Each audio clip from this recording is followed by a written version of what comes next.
Oui, alors bonjour, merci d'être là. Avant de commencer mon papier, j'avais deux annonces à faire. La première, c'est que le mardi, une semaine sur deux, à peu près, je fais partie également en fait, de la revue Période, qui est une revue en ligne de théorie marxiste. Et dans ce cadre-là, on a lancé à la rentrée cette année des groupes de lecture. Donc c'est un mardi, toutes les 2 semaines. Vous pouvez trouver les infos sur Facebook ou en envoyant un mail à périodeparis@gmail.com.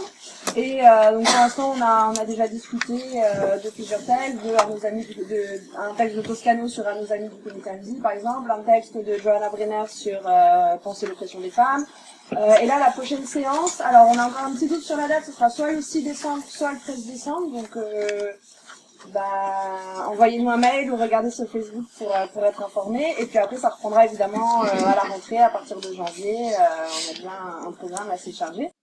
Et la deuxième annonce que je voulais faire, c'est que je fais également partie d'un comité qui organise en septembre prochain,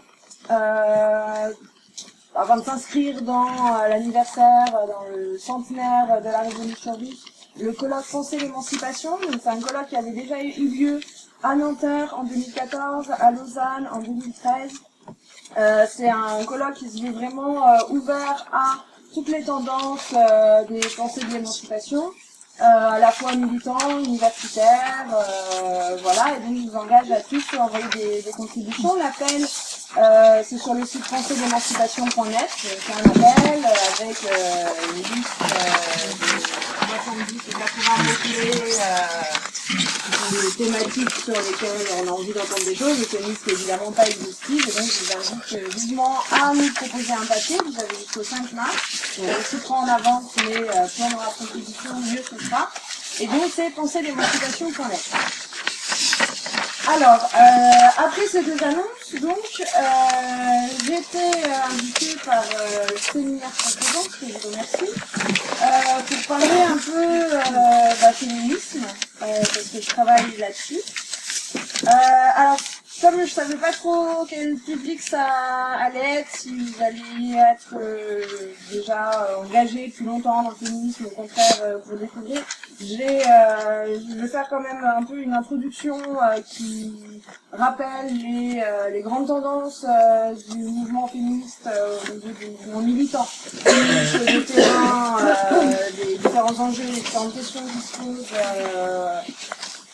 depuis 10-15 ans, quoi, pour voir un peu, voilà, de la situation aujourd'hui, de qu'est-ce qui s'est passé les 10-15 dernières années précédentes. Ça peut aider des fois quand on débarque, on comprend pas pourquoi un tel et un tel s'aiment pas, donc là, j'essaierai de revenir là-dessus. Et puis, après, je reviendrai un peu plutôt sur l'histoire des débats qu'il y a eu dans le mouvement féministe, alors là à une plus grande échelle, plutôt en remontant à la fin des années 60, notamment le débat entre féministes matérialistes et féministes marxistes, donc des débats qui tournent autour du travail domestique, de la reproduction sociale, etc. Et donc c'est dans ce cadre notamment que j'insisterai plus particulièrement sur un courant que j'affectionne beaucoup, qui est donc le courant constitué par les féministes italiennes des années 70, qui étaient des militantes issues du mouvement opéraïste. Et donc je reviendrai un petit peu longuement là-dessus. Et puis à la fin, j'essaierai un peu de recontextualiser ça par rapport aux questions contemporaines. Et aussi, alors en fait là je vais être honnête, hein, j'ai un peu mixé différentes interventions que j'ai fait récemment, et notamment une où je parlais des mobilisations féministes pendant la loi travail. Donc c'est un peu ça mon cas d'école, quoi, pour à travers le mouvement contre la loi travail, qu'est-ce qui s'est passé au niveau féminisme, qu'est-ce que ça nous dit, qu'est-ce qu'on pourrait dire de mieux, etc. Voilà, alors je vais commencer donc, comme je l'ai dit, par une petite intro pour revenir un peu voilà sur où on en est là niveau féminisme, dans la situation dans laquelle on est, d'où elle vient, etc. Donc moi là j'ai l'impression qu'on est dans une période un peu creuse, en fait c'est peut-être ce qui explique aussi cette affluence, c'est qu'en ce moment finalement il n'y a pas grand chose de proposé en termes de féminisme, parce qu'on n'a pas vraiment un mouvement de masse des femmes, des mouvements qui pouvaient être très médiatiques, qui ont été très médiatiques à leur début, comme Oser le féminisme, comme les Fémènes, bon ben c'est passé de mode, on n'en entend plus trop parler. Donc on est voilà, dans cette période un peu creuse, et en même temps c'est une période qui est aussi remplie de plein d'initiatives, de collectifs, plus d'envergure locale, etc., sur lesquels je vais revenir. Mais du coup, pour remonter en gros ce que je peux appeler le féminisme contemporain, donc là c'est dizaines, quinzaine d'années qui sont passées, on a eu un féminisme, enfin des féminismes du coup qui sont vraiment polarisés, à travers notamment le conflit sur le voile et le conflit sur la prostitution. Donc, schématiquement, on peut dire qu'il y a un peu deux mouvements féministes, un qui est plutôt institutionnel, notamment incarné par le CNDF, le Collectif national sur des droits des femmes, qui est un collectif qui regroupe une centaine d'associations, d'organisations qui travaillent sur le terrain des droits des femmes. Et qui est donc l'interlocuteur privilégié du gouvernement, mais également des organisations de gauche quand il s'agit de féminisme. Parmi les dates un petit peu notables, il y a eu en 2004 la loi sur le voile à l'école, qui du coup a participé de cette polarisation, puisque le CNDF avait plutôt tendance dans son idée de laïcité universelle, parce que l'islam opprime les femmes, etc., à soutenir la loi sur le voile. Et donc ça a donné lieu à des scènes assez terribles où, par exemple, à la Marche mondiale des femmes en 2005, un cortège composé entre autres de femmes voilées a été exclu de la Marche mondiale des femmes en se faisant insulter, etc. Du coup, suite voilà, à cette polarisation, s'est créé d'un autre côté, par exemple, le collectif des féministes pour l'égalité, qui est toujours en activité aujourd'hui, qui visait à regrouper des femmes musulmanes et des féministes qui n'étaient pas islamophobes. Tout simplement, pour justement essayer de proposer un autre discours et de mettre en avant aussi la parole des femmes concernées par ces débats et surtout concernées par les exclusions des écoles, des collèges dont elles ont été victimes. À peu près à la même période, en fait, autour voilà 2003, 2004, 2005, il y avait aussi le conflit au sujet de la prostitution. Parce que en 2003, Nicolas Sarkozy était à l'époque ministre de l'Intérieur. Il a notamment fait passer une loi qu'il a appelée loi sur la sécurité intérieure, donc qui concernait à la fois, c'était la loi contre la mendicité, contre les jeunes qui squattent les halls d'immeubles, et contre les meufs qui racolent dans la rue. Toutes ces voilà, et du coup, ce qu'avant disons c'était le racolage actif qui était pénalisé, maintenant c'est juste le seul fait d'être apparent comme pute dans la rue, et donc alors là toutes les féministes étaient contre, évidemment, institutionnelles et alternatives, on va les appeler comme ça, mais il y avait quand même une grosse division et elles n'ont jamais manifesté ensemble parce que les institutionnelles étaient évidemment contre la loi sur le racolage, mais elles étaient surtout contre la prostitution. Et de l'autre côté, les mouvements de travailleurs du sexe étaient pas contre la prostitution parce que c'est ce qui leur permettait de vivre. Et du coup, voilà, il y avait également ce conflit. Alors depuis, il y a eu notamment la création d'Osez le féminisme, qui est devenu un peu nouvel interlocuteur en termes de féminisme. Bon, alors d'où ça vient, Osez le féminisme? C'est ces assos, c'est UNEF, SOS Racisme, c'est des assos qui sont formés souvent par des militantes qui viennent en face du PM, de l'EDF, qui sont sur les réseaux, et ça marche. Et du coup, ça a assez bien marché, hein, pour elle, il faut le reconnaître. Et du coup, quand Hollande a été élu en 2012, on a vu plusieurs transferts de la part, par exemple, la présidente d'Osez le féminisme, Caroline Dehaas, qui est passée au ministère des droits des femmes avec Najat Vallaud-Belkacem, d'autres anciennes porte-paroles ou responsables du féminisme ont ainsi eu des postes au gouvernement, etc.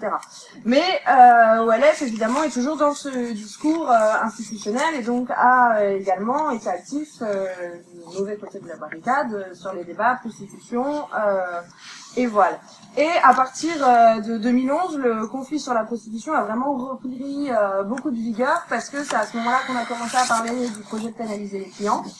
Et c'est vraiment là qu'il y a une division irrattrapable qui s'est vraiment formée dans le mouvement féministe, où on a revu ce qu'on avait vu quelques années auparavant avec les femmes voilées, c'est-à-dire des exclusions, des cortèges féministes, des traits du sexe, avec des insultes, avec des violences, avec des coups de pancarte, etc., etc. Et donc dans ce contexte, il y a le collectif 8 mars pour toutes qui s'est créé. J'en parle parce qu'il s'est dissous récemment. Mais du coup ça vaut le coup d'en parler quand même, qui du coup a voulu faire entendre justement que le féminisme c'était pas que ça, que le féminisme ça pouvait être aussi, alors les mots clés un peu c'était inclusivité, c'était parole à la première personne, c'était respecter les stratégies que les femmes peuvent mener face à leur dépression plutôt que de chercher à imposer un modèle.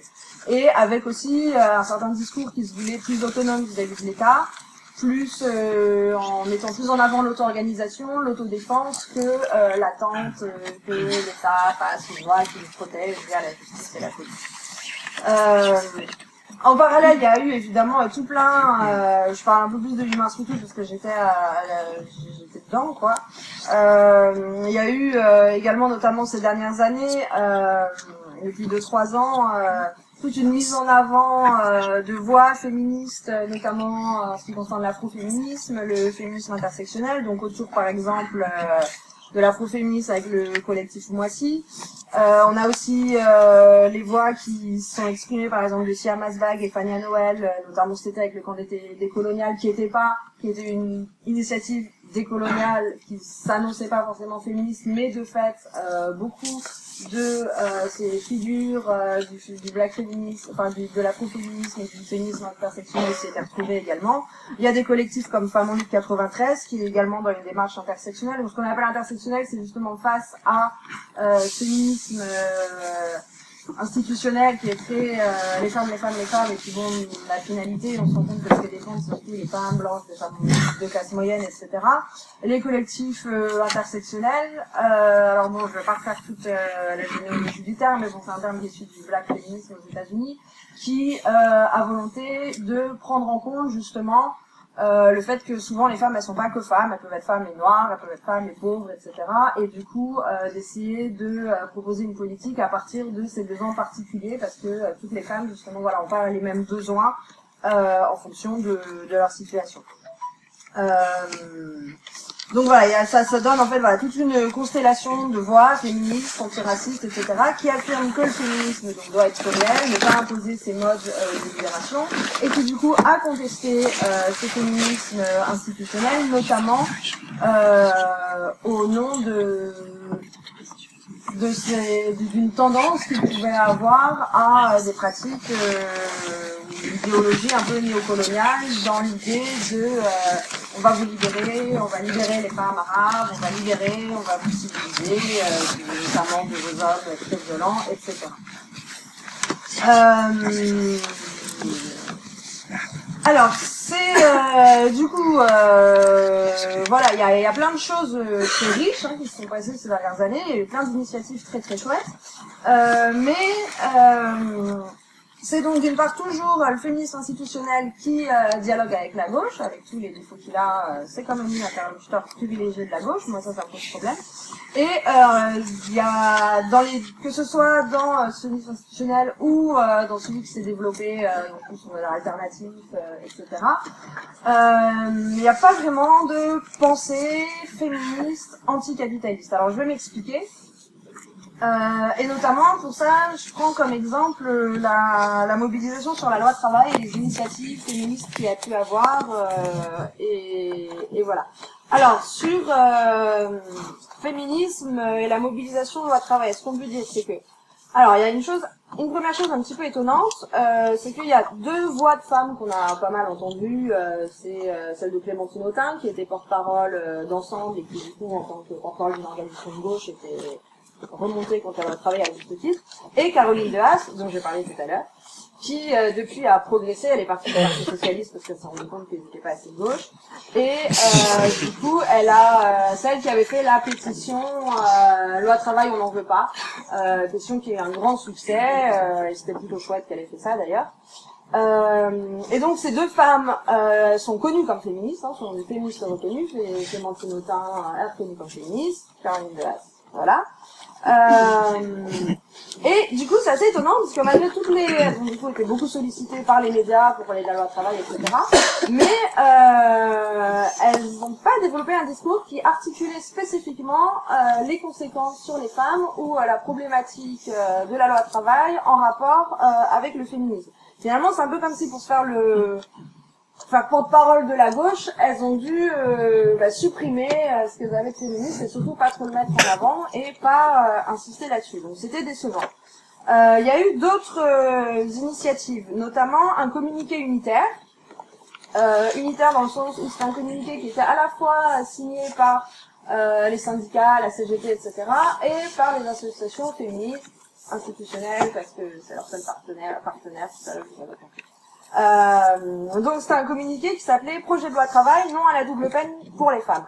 Alors ce communiqué, il présentait plusieurs points sur en quoi la loi travail était pas bonne pour les femmes. Donc premièrement parce qu'en renforçant la flexibilité, il renforçait la flexibilité alors que les femmes sont déjà celles qui la subissent le plus. Parce qu'il facilite les licenciements et donc ça favorise le retour des femmes à la maison parce qu'elles peuvent moins accepter la flexibilité, etc. et des coup ça se fout la gueule là-bas. Il y avait le fait de la réforme de la médecine du travail qui était considérée comme problématique parce que c'est justement dans les industries où les femmes sont plus représentées, qu'elles ont plus de mal à faire valoir la nuisibilité de leur travail. Et enfin, le dernier point, c'était au niveau de la manière dont la loi réduit les obligations des employeurs par rapport à l'instauration de l'égalité professionnelle homme-femme. Alors finalement, en fait, sur ces 4 points, donc flexibilité, facilitation des licenciements, médecine du travail et égalité professionnelle homme-femme, finalement, en fait, il n'y a que le dernier qui concerne spécifiquement les femmes, parce que les 3 premiers, bon alors, en gros, pour les 3 premiers, l'argument c'est ça va être pire pour les femmes. Parce que elles sont déjà dans une situation pire. Mais il n'y a pas vraiment de en quoi c'est spécifique pour les femmes. On est toujours dans cet ordre du quantitatif et pas du qualitatif. Je reviendrai dessus après. Donc là, c'était aussi décevant. Il y a eu du coup des initiatives proprement féministes qui se sont mises en place. Donc au niveau de Nuit debout, il y a eu la commission féministe qui se réunissait 2 fois par jour, une fois en mixité, les Figaro et une fois en mixité. Il y a eu une assemblée générale étudiante, donc c'était une assemblée générale interuniversitaire, non mixte entre femmes et minorités de genre. Il y a eu l'assemblée générale non mixte également à la Bourse du Travail, intitulée Femmes et Travail. Et puis il y a eu une brochure qui était plutôt chouette, qui a été publiée notamment sur Paris 8 Info, etc. Et je reviendrai dessus après peut-être, qui était à quand la triple journée, on s'ennuie. Tu m'étonnes. Alors au niveau de la commission féministe de Nuit debout, je vais pas trop m'attarder parce que finalement c'était des gens très divers, c'est un peu difficile d'en faire un bilan comme ça. Surtout qu'il y avait beaucoup de personnes qui savaient être le premier contact avec le féminisme, d'autres qui étaient des pros qui venaient pour ramener leurs trucs, etc. Donc c'était un peu, ça se répétait un peu tous les jours. C'était un petit peu, je sais pas s'il y en a parmi vous qui en étaient, mais il y a eu un sentiment un peu de lassitude assez au bout d'un moment.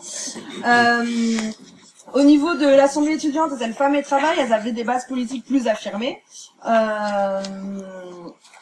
Comme j'ai dit, donc elles affirmaient toutes les deux un principe dans non-mixité, qu'elles légitimaient cependant pas de la même manière, puisque pour l'Assemblée étudiante, c'était plus dans l'idée de permettre un espace qui favorise les voix des personnes, donc des femmes et des minorités de genre, qu'on n'entend pas forcément dans les espaces mixtes. Pour tout un tas de raisons structurelles, ces personnes prennent moins la parole et quand elles la prennent, sont moins écoutées.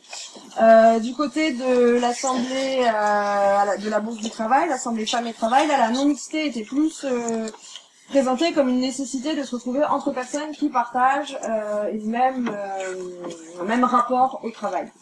Alors du coup, j'en profite pour faire un petit point sur des mots que j'ai un peu pas mal utilisés, notamment cette idée d'espace inclusif, safe et l'intersectionnalité. Alors, je vais revenir donc. Peut-être je vais peut-être que le lien s'est fait tout seul, mais je vais quand même le dire. Pourquoi donc ces assemblées se sont construites sous cette forme? C'est notamment vis-à-vis du contexte de division du féminisme depuis plusieurs années.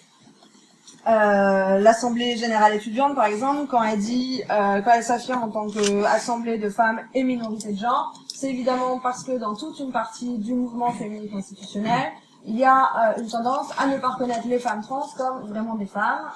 Oui, mais en fait, elles ont été élevées en tant que femmes, enfin, on entend plein de choses horribles.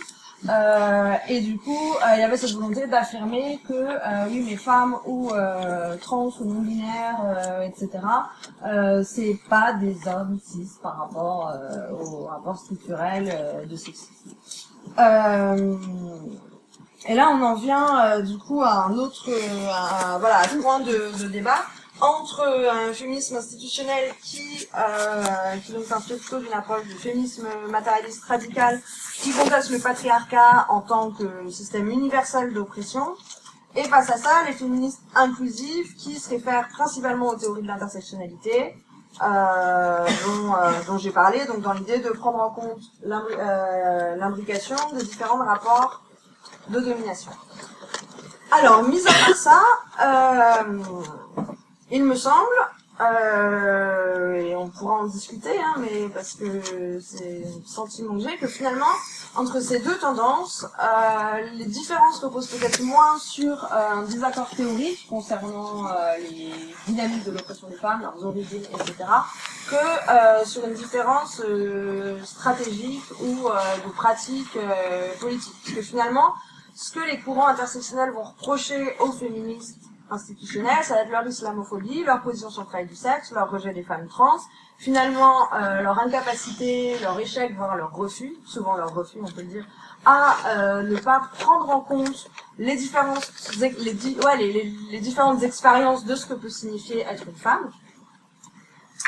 Plutôt ça en fait qu'elle leur reproche que un vrai désaccord théorique sur expliquer l'oppression des femmes, puisque finalement les deux tendances se réfèrent quand même pas mal à une approche théorique assez commune, qui est la tradition du féminisme matérialiste français, tel qu'il a été développé notamment par Christine Delphi, où l'idée principale c'est qu'il y a une oppression de classe produite par le capitalisme, et les autres oppressions, par exemple l'oppression de genre produite par le patriarcat via le mode de production domestique, je reviendrai dessus tout à l'heure. Et les deux peuvent interagir évidemment, mais finalement il n'y a pas d'oppression spécifique des femmes par le capitalisme. Elles sont oppressées par le patriarcat en tant que travailleuses par le capitalisme, du coup des fois ça se croise, mais comme si le capitalisme était, on dit aveugle au genre, genderblind, aveugle au genre, enfin que le capitalisme pourrait, voilà, s'il discrimine plus les femmes, c'est à cause du patriarcat, c'est pas le capitalisme en tant que tel. Et finalement, dans aucune de ces deux grandes tendances, il y a vraiment de positions sur la manière dont le capitalisme ne fait pas que mobiliser, instrumentaliser le genre et la race, mais là produit également, et je reviendrai là-dessus tout à l'heure. Et finalement, à quoi ça débouche? Ça débouche finalement que quand on parle femmes et travail, on se met du point de vue du capitalisme tel qu'il opprime les travailleurs mecs, et on regarde comment ces processus s'appliquent aux femmes. Plutôt que prendre le point de vue des femmes pour regarder le capitalisme. Et du coup, ça mène en termes stratégiques, ça mène un petit peu à certaines limites, notamment que ça devient difficile de penser la lutte des femmes vis-à-vis du capitalisme, au-delà de ce que j'appelle, mais je pense que d'autres gens ont appelé ça comme ça, le paradigme de l'égalité, quoi. C'est-à-dire, tout irait mieux si on était exploité également.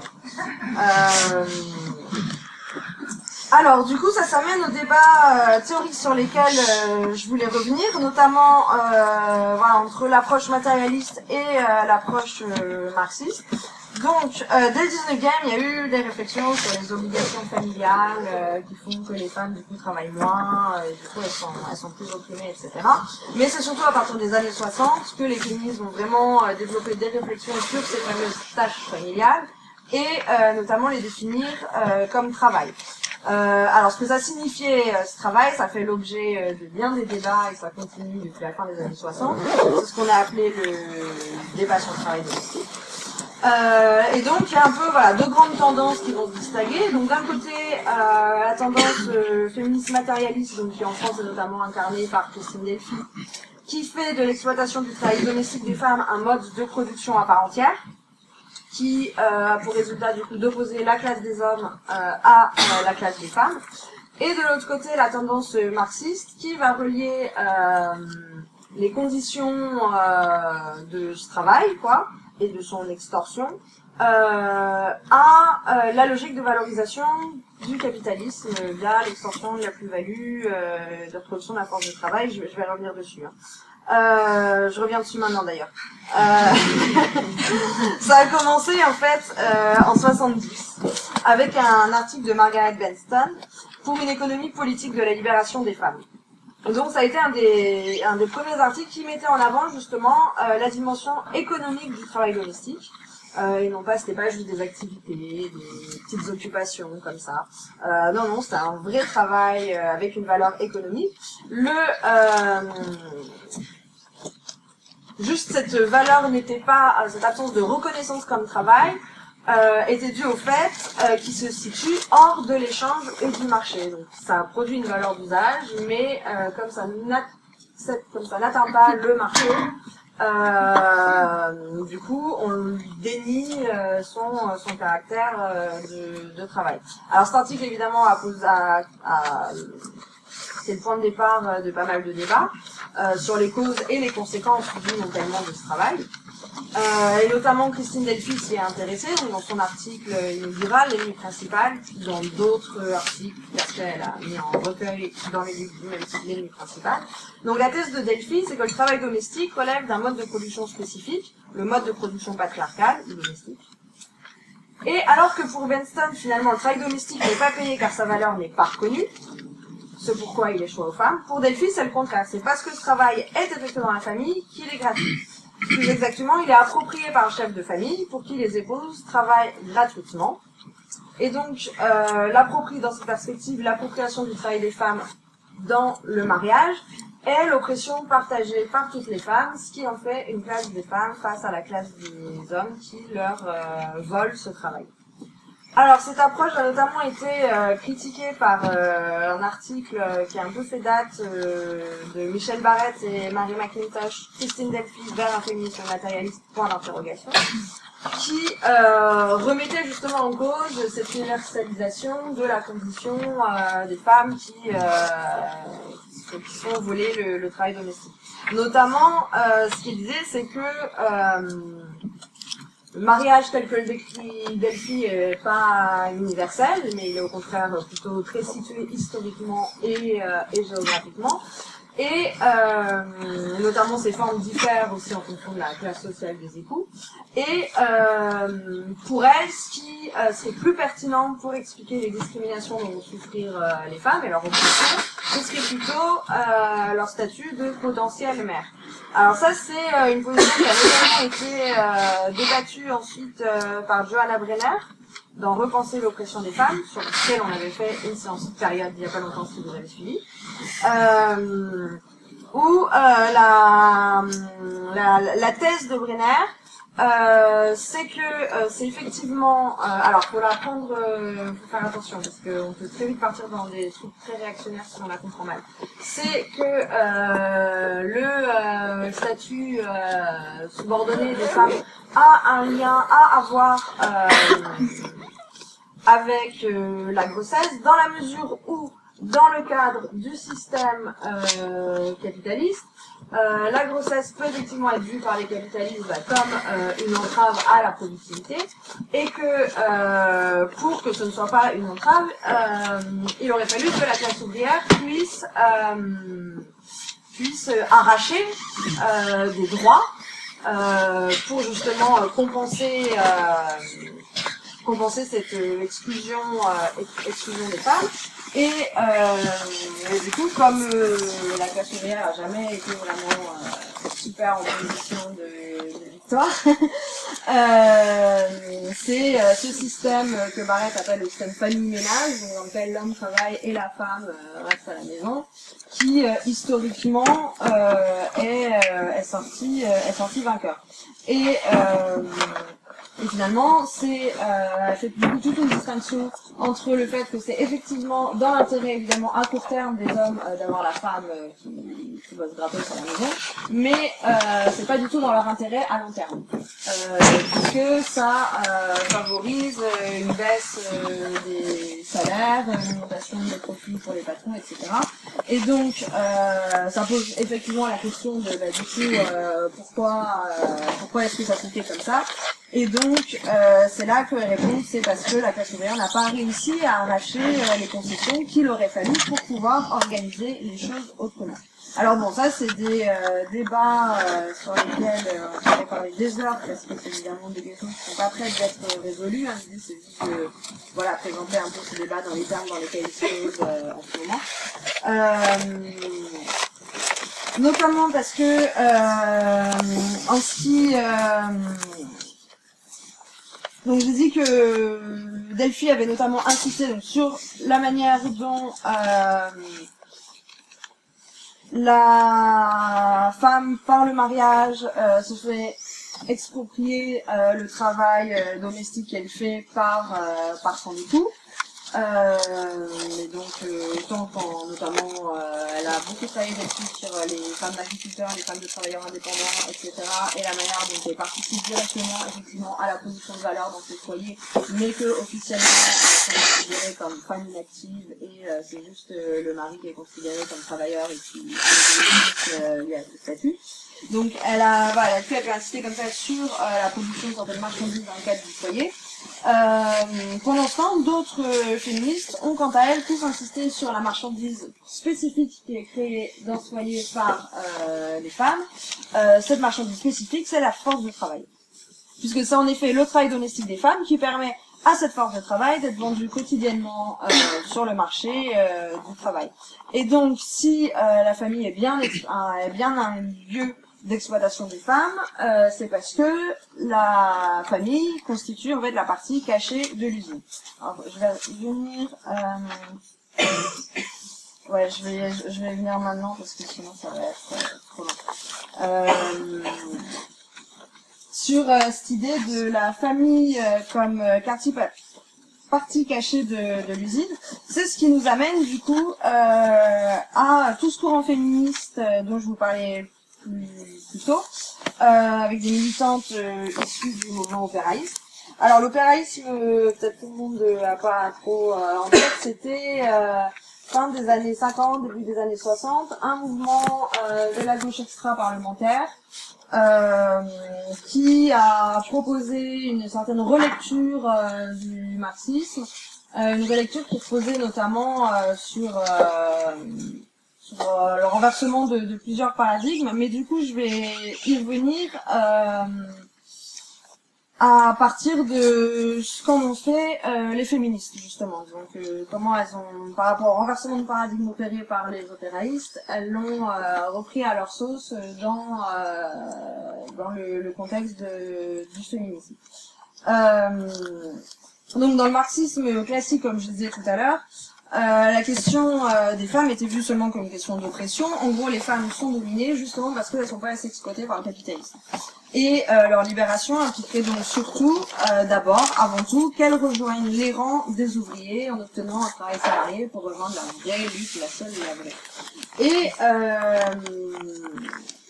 à ça, les féministes dont je vais vous parler ont répondu que en fait non, ça va, merci, on travaille déjà largement, on n'a pas besoin de plus travailler, en fait, ça va. Alors un des textes fondateurs de ce courant, c'est un court essai, hein, il se trouve en français sur internet sur autonomie.org, les archives autonomes. C'est l'ouvrage de Maria Rosa Dalla Costa, Les femmes et la subversion sociale, qui est paru en 72. Donc dans cet ouvrage, on va retrouver plusieurs fondamentaux de la pensée opéraïste, notamment, et là on réagit bien, l'idée donc du primat de la classe ouvrière, afin d'élargir la définition de celle-ci pour y inclure notamment les femmes et les autres sans salaire.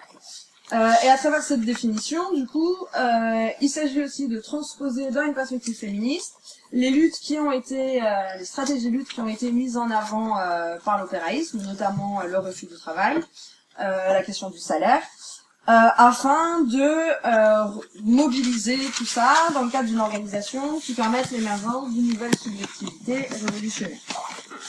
Alors, le renversement de paradigme qui a été effectué par l'opéraïsme par rapport au marxisme classique. Alors, quand je parle d'opéraïsme, je me base beaucoup sur Ouvrier et Capital de Tronti, qui a été réédité récemment aux éditions Entre Mondes. Vous pourrez retrouver les références dans ce livre que je vous conseille. Une des choses un peu caractéristiques de l'opéraïsme, c'est la manière dont de considérer le capital du point de vue de la classe ouvrière, et notamment surtout de considérer la classe ouvrière comme point de départ, comme condition première du processus de valorisation capitaliste. Alors Tronti, par exemple, il écrivait « Valeur travail, cela veut dire qu'on a d'abord la force de travail, puis le capital. C'est-à-dire le capital conditionné par la force de travail, mu par elle, et en ce sens, valeur mesurée par le travail. » Le travail est mesure de la valeur parce que la classe ouvrière est condition du capital. Et que aussi, ça vient la première figure de l'antagonisme ouvrier est bien celle de vendeur de la force de travail. Mais il est vrai également que dans cette figure se trouve déjà supposée celle de producteur de plus-value. Le rapport de classe précède, provoque et produit par conséquent le rapport capitaliste. Mieux, c'est le rapport de classe qui rend possible la transformation de l'argent en capital. Alors, si le vendeur de force de travail est le présupposé du capitalisme, pour les féministes, ça va être surtout l'épouse du travailleur qui va être le présupposé de la force de travail. Parce qu'il faut bien, pour qu'il y ait force de travail, il faut bien qu'il y ait d'abord la ménagère qui fait le travail domestique. Et donc, du coup, la femme au foyer de la classe ouvrière, la working class housewife, comme c'est l'appelé, est indispensable à la production capitaliste et elle est le déterminant de la position de toutes les autres femmes. Ainsi, si c'est déjà en tant que classe que les ouvriers entrent dans l'usine du capitaliste, que ce n'est qu'à cette condition que leur force productive sociale peut être exploitée, c'est de la même manière déjà en tant que housewife, que ménagère, comme partie intégrante de la classe ouvrière, que les femmes entrent dans le foyer.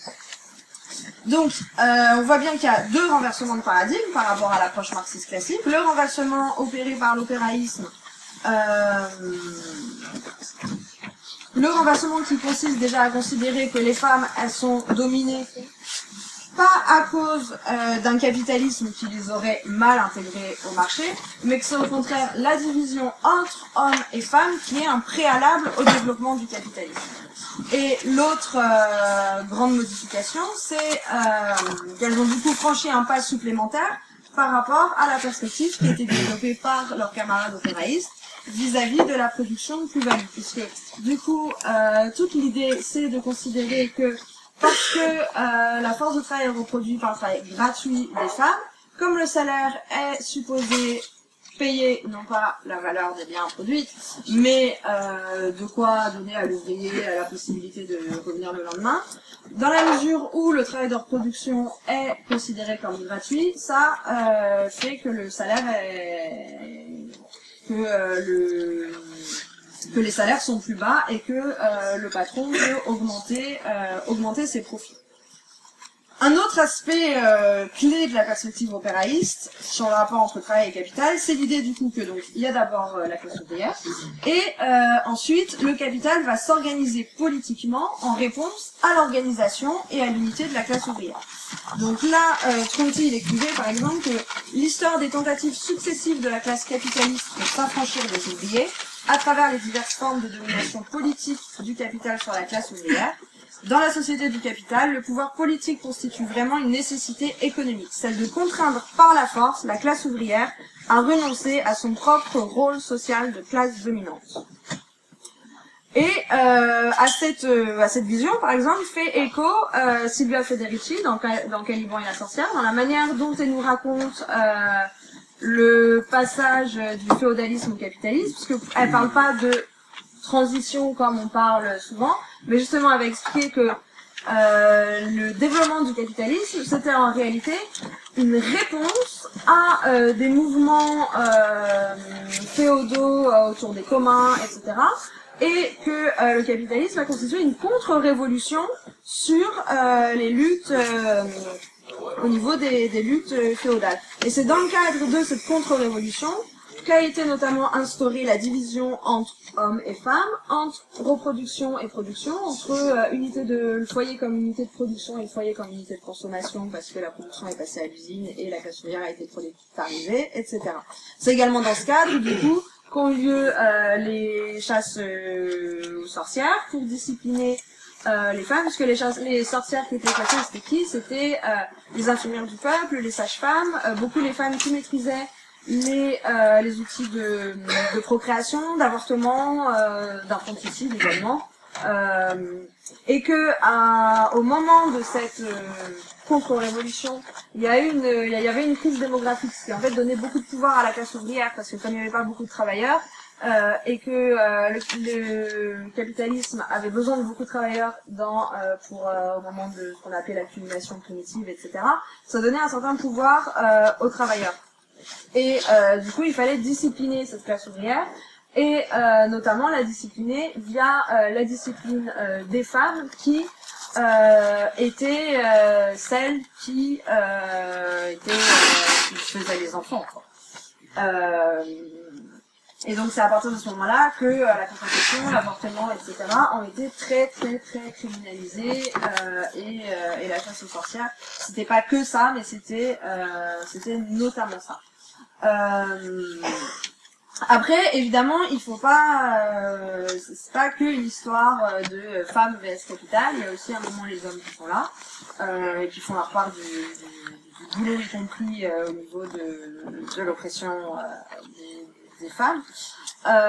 Notamment, il y a un livre assez intéressant de Giovanna Franca Dalla Costa, c'est la sœur de Maria Rosa Dalla Costa dont j'ai parlé, qui a écrit un livre qui s'appelle Un travail d'amour, où elle écrit que l'époux il prend le rôle de contremaître, juge et flic vis-à-vis du travail de sa femme.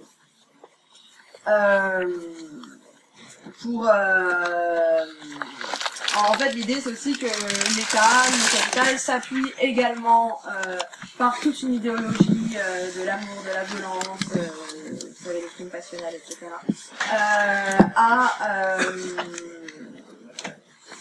Encourager une certaine forme de violence envers les femmes par l'intermédiaire également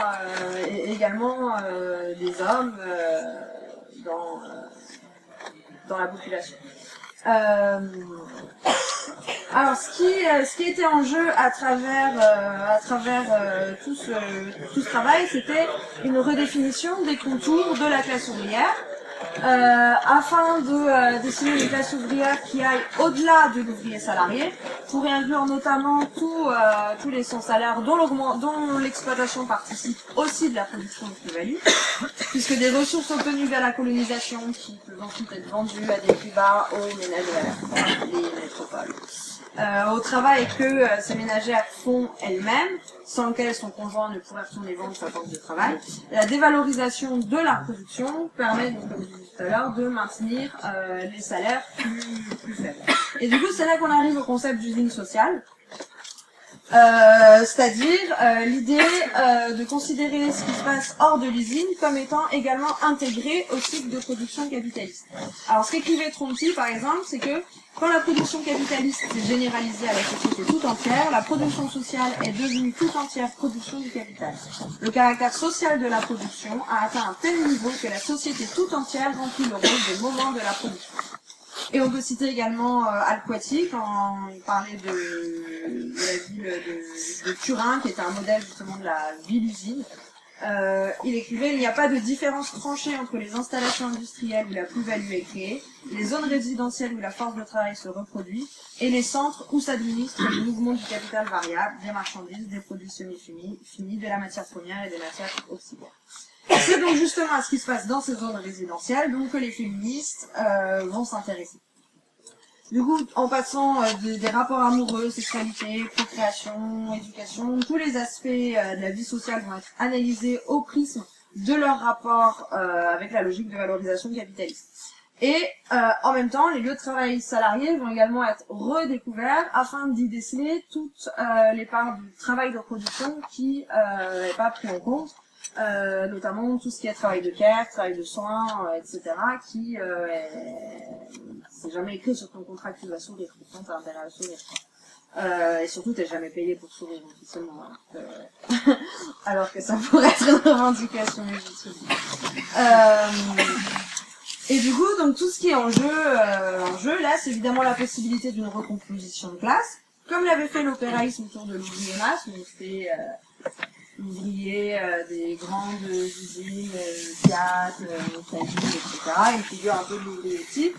Et là, il s'agit, via le féminisme, de reformer une figure qui pourrait être un peu paradigmatique ou exemplaire de la condition prolétarienne.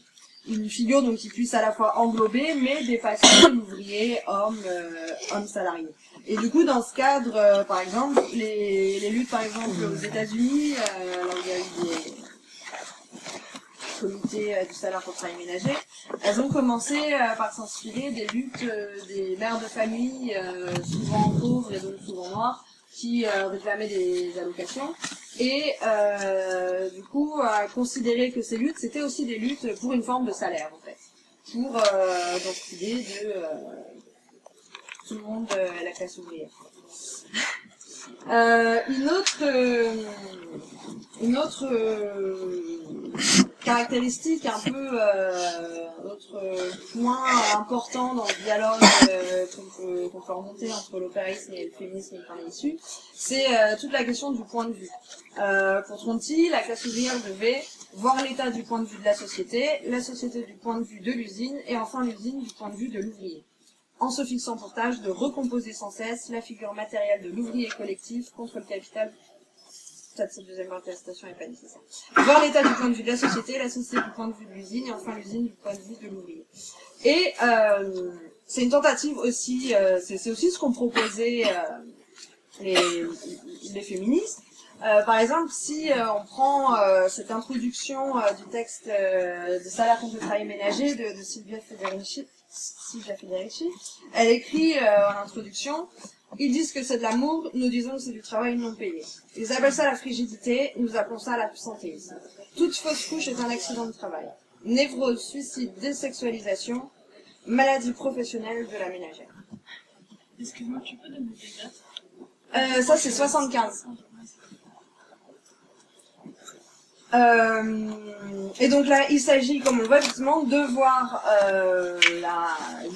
du point de vue de la femme considérée comme ouvrière, y compris de la profession, et donc les fausses couches, c'est un excellent travail.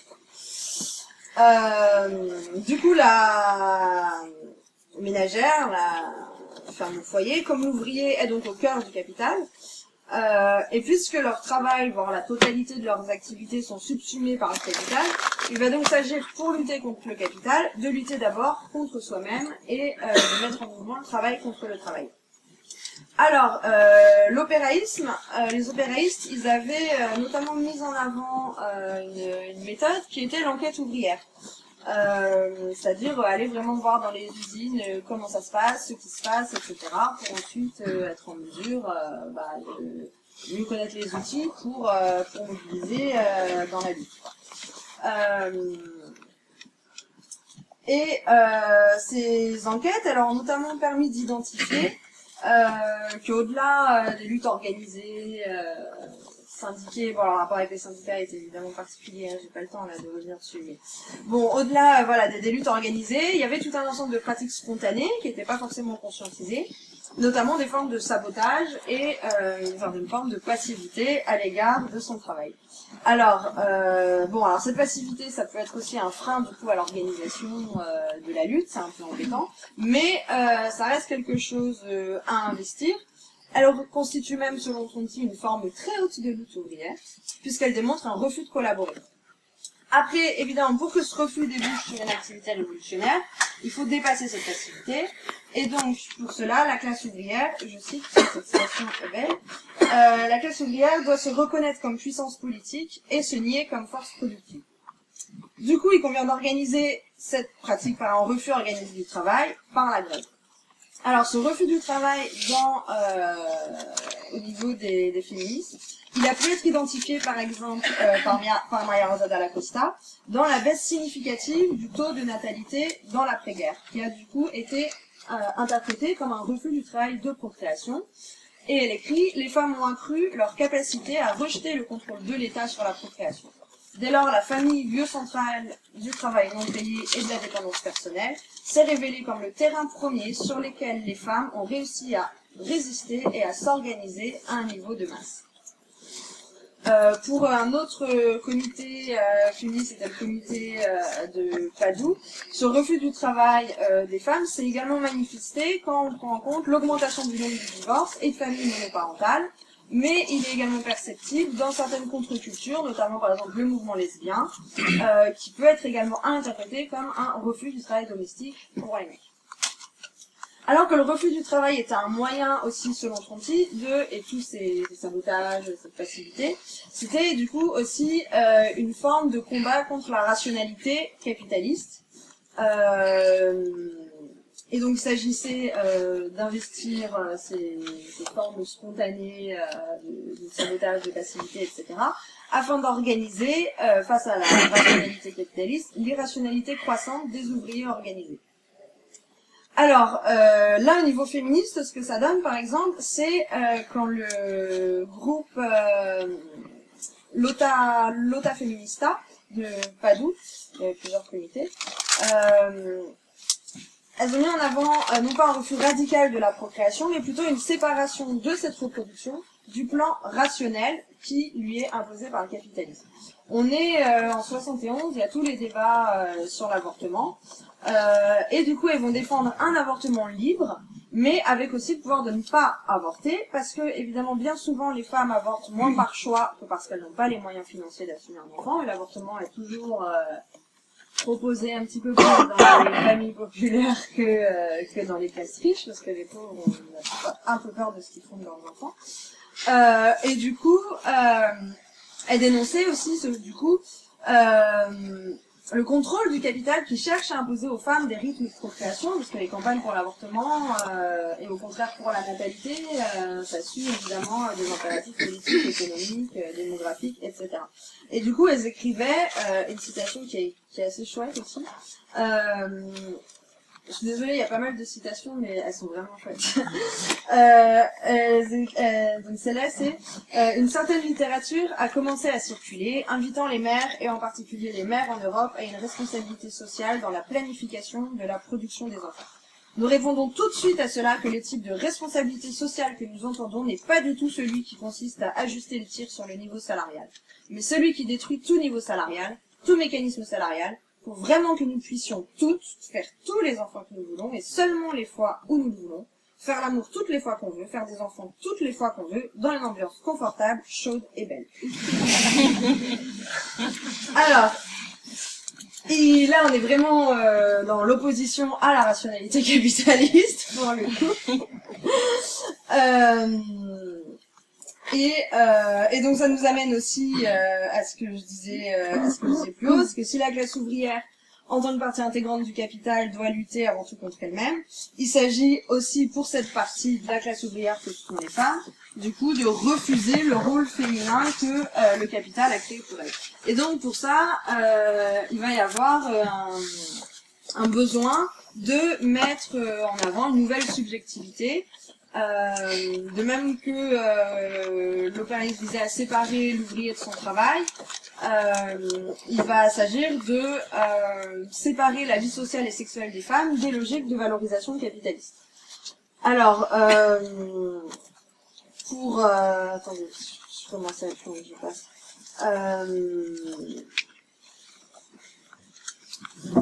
Ce qu'écrivait par exemple Federici dans le texte que j'ai déjà cité des salaires contre le travail ménager, Nous voulons nommer travail ce qui est un travail, de sorte que nous pourrions éventuellement redécouvrir ce qu'est l'amour afin de créer une autre sexualité que nous n'avons jamais connue.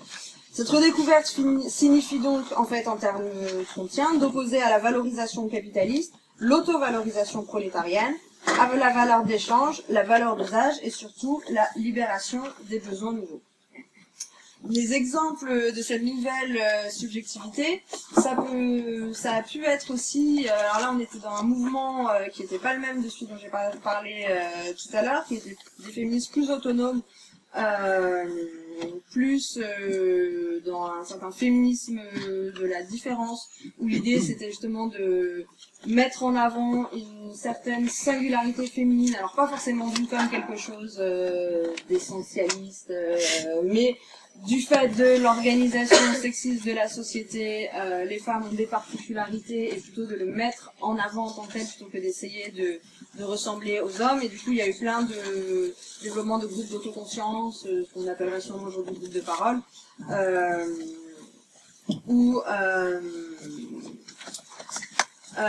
mais dont les limites ont été aussi exposées, notamment du fait que finalement, ce sont des choses qui pourraient être rediscutées aujourd'hui à l'époque du safe space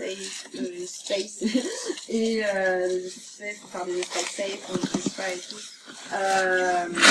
Au bout d'un moment, c'est bien, on apprend plein de choses, mais on se sépare aussi de l'intervention.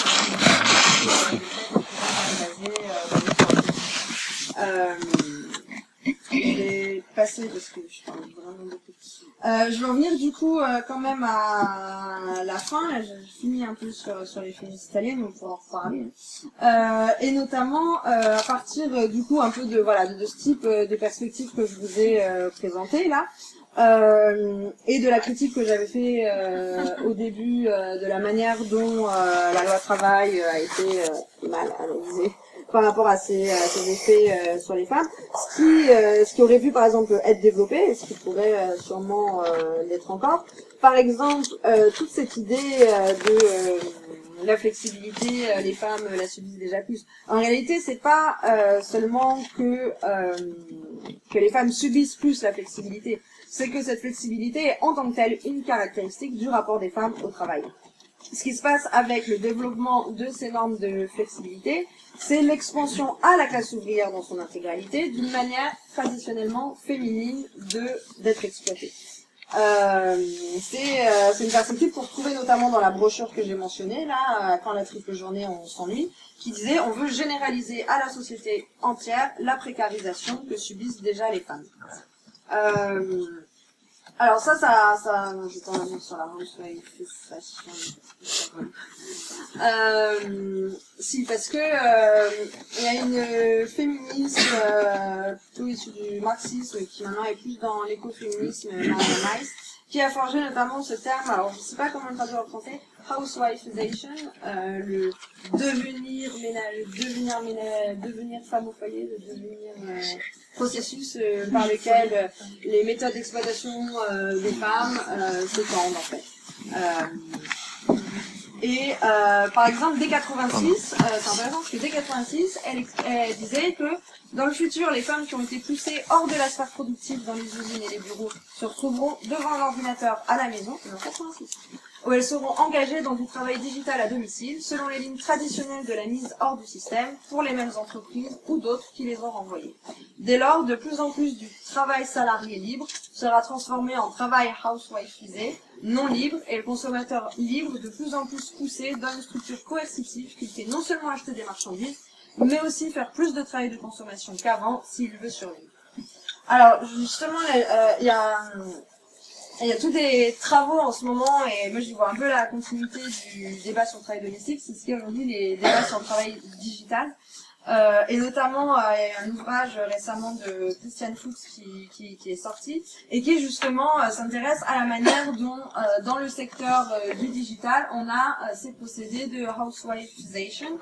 Il s'appuie par exemple sur le travail dans les centres d'appel. Et il dit que, comme le travail domestique, le travail dans les centres d'appel repose sur la disponibilité temporelle du travailleur et une flexibilité aliénée. Les travailleuses domestiques doivent être disponibles en continu pour les enfants et la famille. Les centres d'appel tendent à être ouverts 24 heures sur 24, ce qui requiert une disponibilité en continu du travailleur du centre d'appel collectif.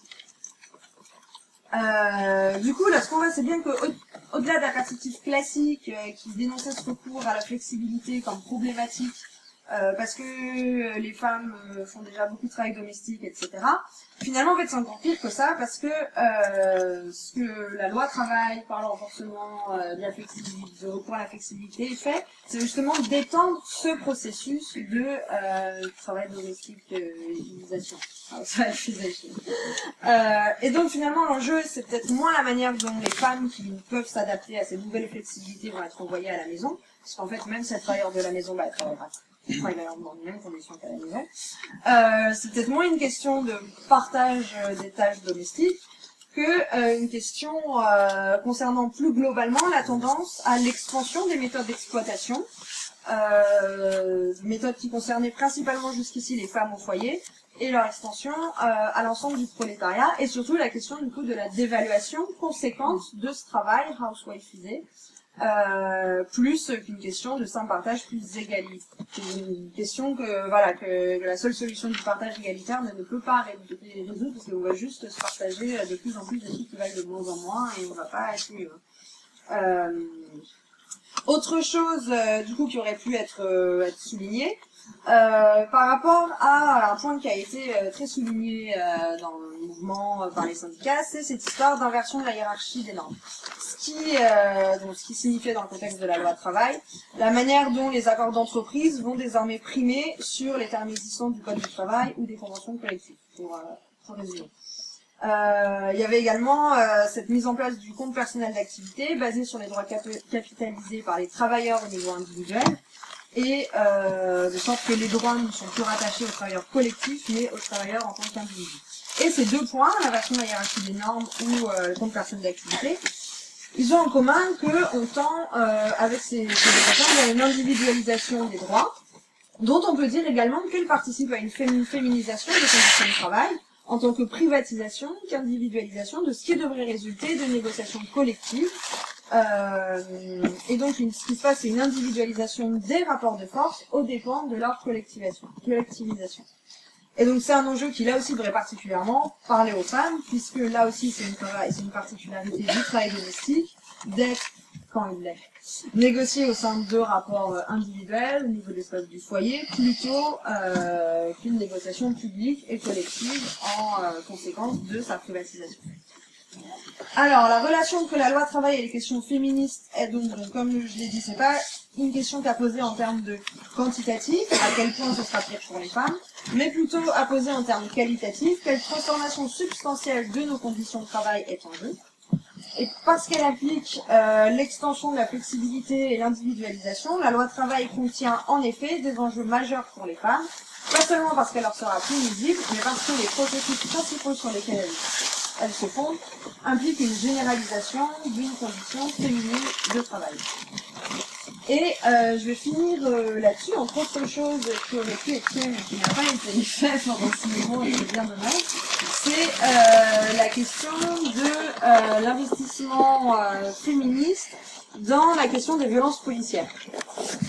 Alors, il y a eu cette question des violences policières, elle a à un moment permis ponctuellement certains rapprochements entre les manifestants mis debout et les mouvements antiracistes, notamment par des voix comme Siam Asbag, sur la question des violences comme Amal Benfoussi aussi également. Et donc c'était des voix qui étaient surtout des voix de femmes, et ça c'est plutôt chouette, mais du coup, en revanche, le mouvement féministe en tant que tel, quant à lui, il s'est pas du tout impliqué dans cette discussion. Au plus, il peut y avoir une critique quand la police a vraiment des comportements sexistes. La police n'est pas safe. Et alors même que justement, quand on regarde par exemple des mobilisations comme à l'automne dernier la marche de la dignité, ce qui apparaissait c'est que c'était un collectif de femmes issues du quartier qui qui avait pris la tête de cette manifestation, de son organisation, etc. Et c'est pas un hasard, puisque bien que ce soit pas elle qui soit le plus directement touchée, en termes de mort par la police, c'est quand même très souvent des hommes. Et c'est elle, justement, pour ça que c'est elle les plus actives, parce qu'elles doivent lutter contre ces violences policières, pas parce que la police est sexiste, même si elle l'est, mais parce que cette police constitue la première menace aux communautés dont elles font partie et à leurs familles. Sur les rapports également entre la police et ce qu'on peut penser en tant que féministe, c'est aussi la manière dont la police incarne en tant que telle une forme de masculinité violente en tant que telle, et pas seulement quand c'est une mascarade de salope.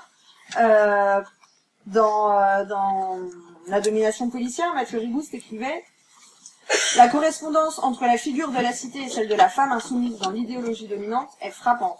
La représentation de la cité comme une entité féminine, sensible, hystérique, qui s'émeut sans raison et qu'on peut frapper pour la calmer, traverse toute la société impérialiste et en particulier ses appareils répressifs. » Et donc là, je pense qu'il y a aussi des choses vraiment à dire en tant que féministe qui manquent. Et donc ça nous amène aussi au rapport à l'État, qui est évidemment dans le cas du féminisme un rapport conflictuel, puisque d'une part l'État fait toujours office de promoteur du droit, parce que c'est lui qui a le pouvoir de donner le droit. Et en même temps, c'est aussi l'instrument de répression. Et du coup, ça peut mener à plusieurs écueils, notamment parce que ça peut mener, et c'est notamment le cas du féminisme institutionnel, hein, à penser la politique exclusivement en termes d'obtention de droits. Droits des femmes, voilà, auxquels on ajoutera, selon les contextes, ceux des autres minorités sexuelles et de genre, et donc d'une approche assez libérale, assez individualiste de l'émancipation, dans laquelle la question du pouvoir et de l'organisation sociale reste l'angle mort. Alors, comme je l'ai dit, bon, cet écueil est difficile à éviter, parce que de fait, un certain nombre de droits doivent encore être conquis ou garantis, et c'est l'État qui fait ça. Mais c'est aussi justement pour ça que les rapports avec l'État doivent apparaître comme un rapport de force, au risque de tomber dans l'autre écueil qui, du coup, est un peu plus problématique, qui est celui de l'appel à l'État comme appareil répressif vis-à-vis de ceux qui enfreignent ces droits, en dépit, évidemment, ensuite, dans la répression, des biais racistes et de classe qui accompagnent cette répression désirée. Alors, évidemment, ces deux écueils, en fait, fonctionnent ensemble, parce que c'est parce que l'État démocratique, occidental, est supposé garantir les droits des femmes, que du coup, il peut se permettre de légitimer des pratiques impérialistes au nom de ce progressisme, ou de réprimer spécifiquement ceux qui, à l'intérieur de son territoire, sont suspectés de ne pas adhérer à cette défense des droits des femmes, des homosexuels, etc. Je vais finir sur cette citation de Tronti. Nous affirmons que chaque anneau de la chaîne offrira l'occasion d'un affrontement ouvert, d'une lutte directe et d'un coup de force, et que le maillon de la chaîne où se produira la rupture ne sera pas celui où le capital est le plus faible, mais celui où la classe ouvrière est la plus forte. Alors, transposé à la lutte féministe, il s'agit donc maintenant d'identifier là où la lutte des femmes est effectivement la plus forte. Alors, comme je le disais tout à l'heure, en ce moment, on est dans une période un peu de recomposition, je pense, au niveau du féminisme. Et donc, je pense que c'est justement ces moments qu'il faut justement investir pour construire une force. Parce que là, il y a un boulevard, en fait. Et donc, faut l'investir. Et j'arrête là.